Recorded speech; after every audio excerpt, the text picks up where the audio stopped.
Good morning, everyone. Are you excited? That's good to know. I have an absolute delight to have an incredible lineup of panelists here today, and we're just going to dive right into it. The focus of this panel is on the air we breathe, funding human rights to defeat poverty now. Human rights, as we all know, are essential in ending poverty because they guarantee the basic conditions for a dignified life: education, healthcare, fair wages, housing, and freedom from discrimination. Where these rights are upheld, people can break the cycle of poverty and become agents of change. But where rights are denied, poverty takes root and persists. Today's conversation is about why investing in human rights is not optional, but the backbone of sustainable, inclusive, and equitable development. As someone who works closely with young women and girls, I see how human rights are not abstract ideas. They are the difference between hope and despair. And my work has also been impacted by budget cuts, unfortunately, from donors around the world.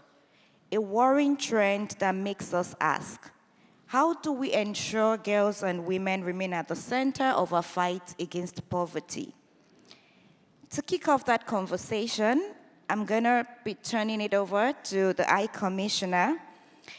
The world often talks about poverty reduction and development, as if they're separate from human rights. Yet we know that poverty persists precisely where human rights are denied. How is your office working to bridge this false divide, and how can we all be of help? Well, first of all, really great to be here and to have this conversation about an extremely important topic, which is poverty, development, and human rights. And it sometimes appears that these things are very different. But actually, if you go back to the founding document, which is the Universal Declaration of Human Rights, initially there was this dichotomy between civil and political rights and economic, social, and cultural rights. And that dichotomy was already addressed in the Universal Declaration of Human Rights because very much of Eleanor Roosevelt, who was chairing the commission at the time, and she was the one pushing for the inclusion of economic, social, and cultural rights into the declaration, which you can imagine was very, very important at the time, including against her own State Department. So poverty is a massive human rights failure. And when we, and my office is working around the world to make sure that those who take the decisions, and that's very often the ministers of finance, are more aware of their legal obligations that they themselves have assumed when it comes to equal opportunities, when it comes to access to healthcare, education, all kinds of social services.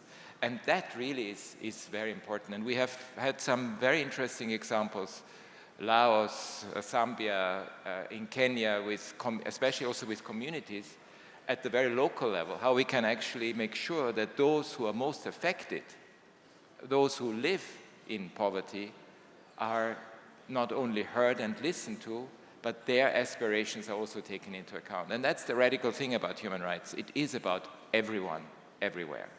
And that's so key. Thank you very much for those profound thoughts. I would move on to Nishant.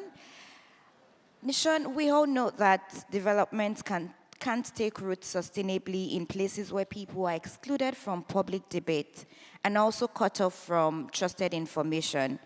Why is defending the freedom of expression and supporting public interest media essential for upholding sustainable development? Yeah, thank you. I mean, the benefits of journalism, the value of journalism to society, whether it's sustainable development sectors like health and food security, whether it's the promotion of democracy, or even around conflict and security, those benefits are really undeniable and fundamental. And all of those sectors, all of those causes require reliable, timely, accurate information to function. And journalism is the source of that information in many cases. Of course, this reliance on journalism will only increase as AI accelerates, because AI models require grounding data and that kind of information on a daily basis. And yet, I really believe that journalism is fundamentally undervalued by our societies. This week, we've been working with a panel of some of the leading economists in the world, Nobel Prize winners like Joseph Stiglitz, Darren Acemoglu, economists like Mariana Mazzucato, Vera Songwe. There's 11 economists, and just on Monday, they published a report called The Economic Imperative of Investing in Public Interest Media, and they set out to truly value, determine the public value of journalism to society. The analogy that they made, which I really love, is that the public interest media sector is like the central bank of the information economy. It provides confidence, it provides trust, and it provides sometimes the supervision that's required in order to assure the markets. And without that confidence, without that trust, you have fraud, you have corruption, and you have sort of chaos eventually in the markets. And yet, despite this, we're underinvesting in journalism, and independent media, as determined by the panel, is collapsing in many countries. As the OECD, all 33 countries, we invest just 0.2% of all foreign aid. That's $300 million a year in journalism. Less than half of that actually reaches media in the global south. Meanwhile, Russia and China this year together will invest $3 billion. That's 10 times that. They'll invest $3 billion in media capture and in propaganda outside their borders. In the last Moldovan election in October, Russia put $100 million in, according to Bloomberg, to try and alter the outcome of the election. We at the International Fund, we put in just $1.3 million to a number of media outlets who did incredible work to cover Russian bribery and election interference. It's called the Serving Moscow series. I highly recommend you read it. And it informed voters what was happening in their own country. Subscriptions of the newspaper went up because it's valuable journalism. And Maya Sandu, a pro-EU candidate, was ultimately elected.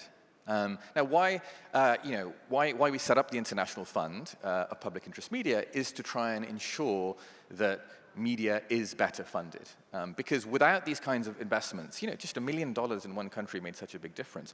Without these kinds of investments, it will undermine the billions of dollars that we're putting into global aid, because those sectors won't be able to function and we won't be able to achieve our collective goals.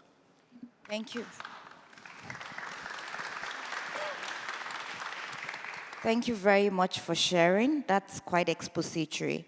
I'll move on to Chris Elmore. Honorable Minister, we've seen how development efforts can be short-sighted or even exclusionary when human rights are treated as optional rather than essential. So the question is, how do we ensure that human rights are fully integrated into development agenda rather than being treated as optional? Thank you very much. Something that's been a theme of my last 3 days is that I'm 2 weeks and 3 days into this job. So when you see your name above there, as if I'm some sort of multilateral expert, that clearly isn't the case.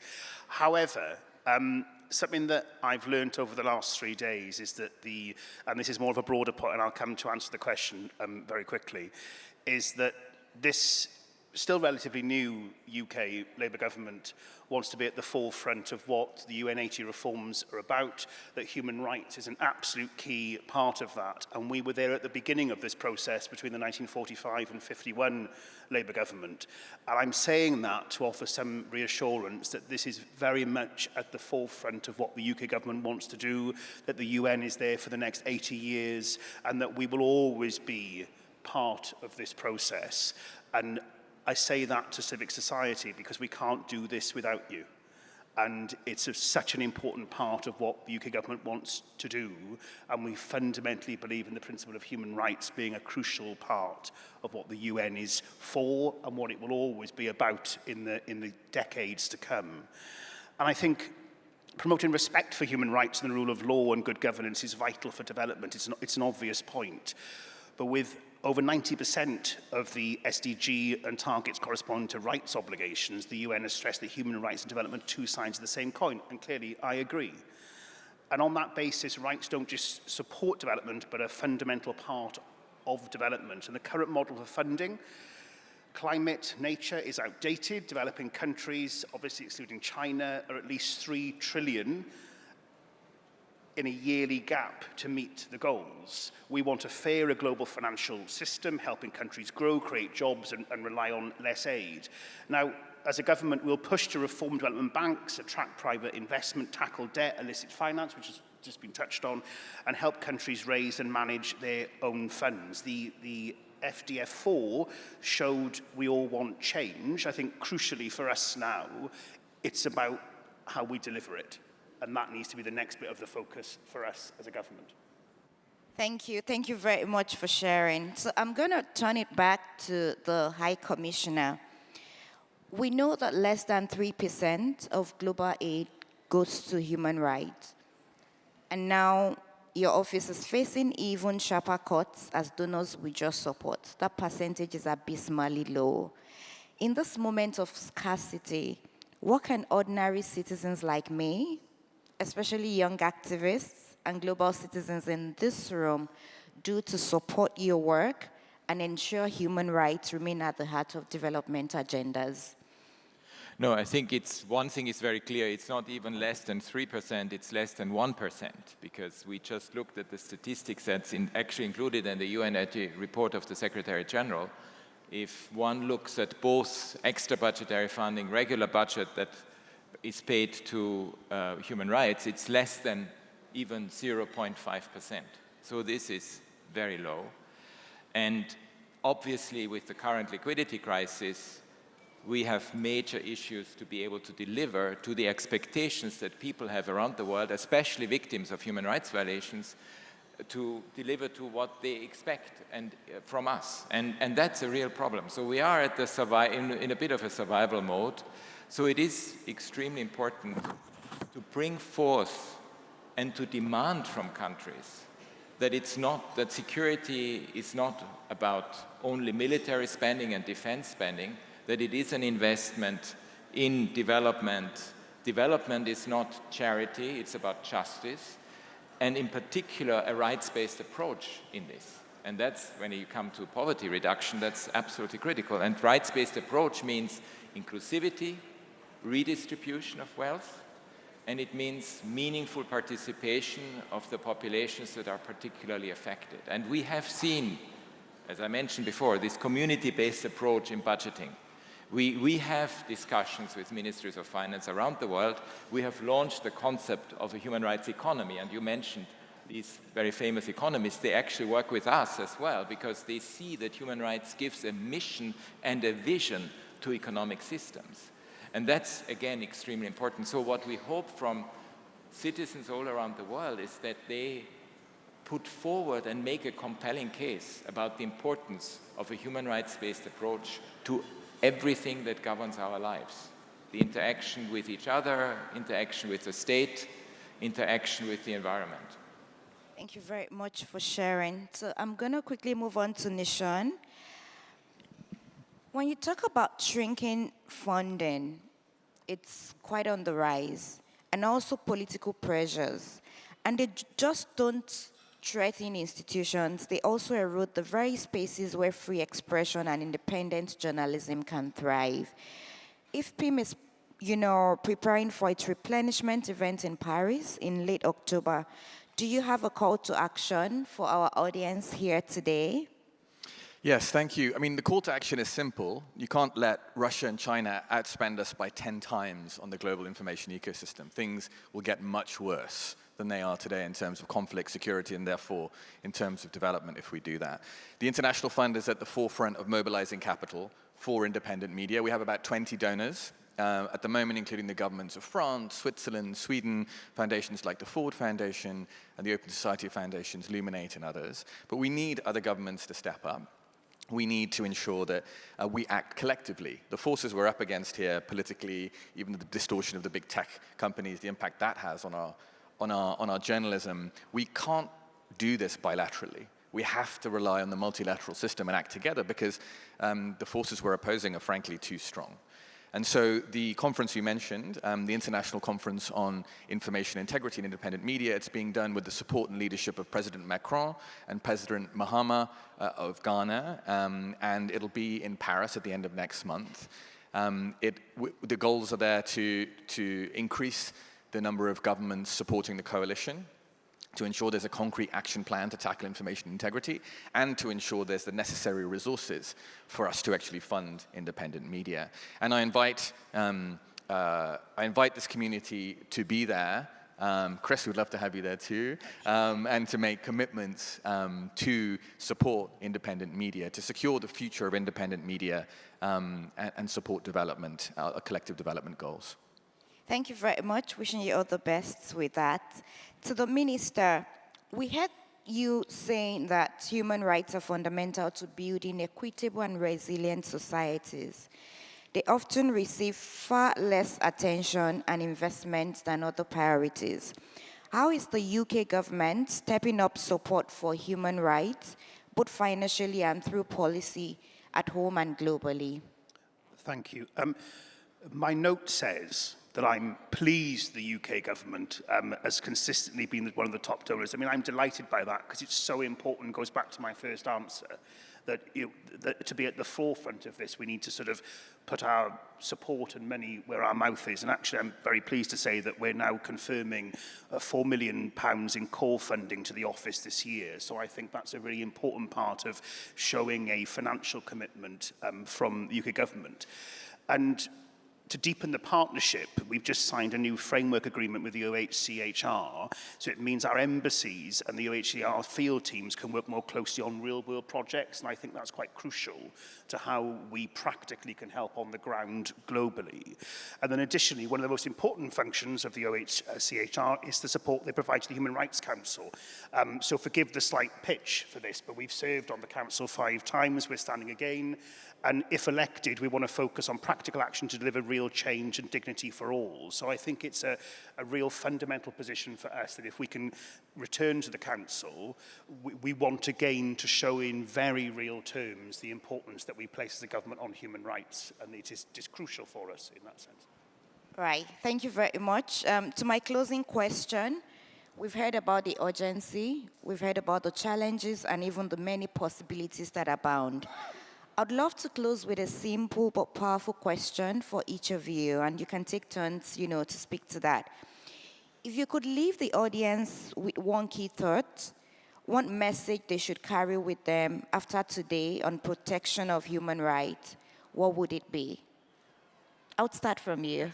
Well, first of all, poverty and development are human rights issues. Second, human rights is a low-cost, high-impact investment in prevention, conflict prevention, in advancing the aspirations of people around the world. And third, we need an all-out, whole-of-society movement that puts human rights at the center of everything that we do. I think that's really key. Thank you. To you, Nishant. Yeah, I just want to double down on this idea of it being a low-cost and high-impact investment. Remember the Panama Papers? They were published 9 years ago. Tax agencies around the world have recovered $1.86 billion in tax revenue and recovered revenue from the Panama Papers, right? They cost just a few $100,000 to write and to publish. In India, there's research showing that the expansion of regional radio, very, very cheap, has increased farmer crop yields by 15%, has a huge impact on health, on productivity, and on the economy. So, we at the International Fund next month, we're trying to raise $150 million over the course of our campaign. It doesn't sound like a lot of money, but it's about a 50% increase on what's currently going to journalism through ODA, and it can have a huge impact. A small investment in the right places can have a huge impact on human rights and development. Thank you. The system of human rights is essential. We need to protect and promote it. And the message that I want to leave this panel discussion with, I was in the hall yesterday for President Lula, President Trump, and Secretary Guterres's statements. First time for me in the General Assembly, so they were three very different speakers. But what struck me was what the Secretary General said about not giving up. I think that's what we all have to come away from this with. is that human rights is crucial to the UN needs to be here to develop and deliver on the human rights agenda, so not giving up and continuing to fight and argue for this as a core belief is absolutely crucial for what member states need to be doing and for what the UN's focus is. So it should be a call to make sure that we keep going and never giving up. Thank you very much. Please, let's give them a round of applause.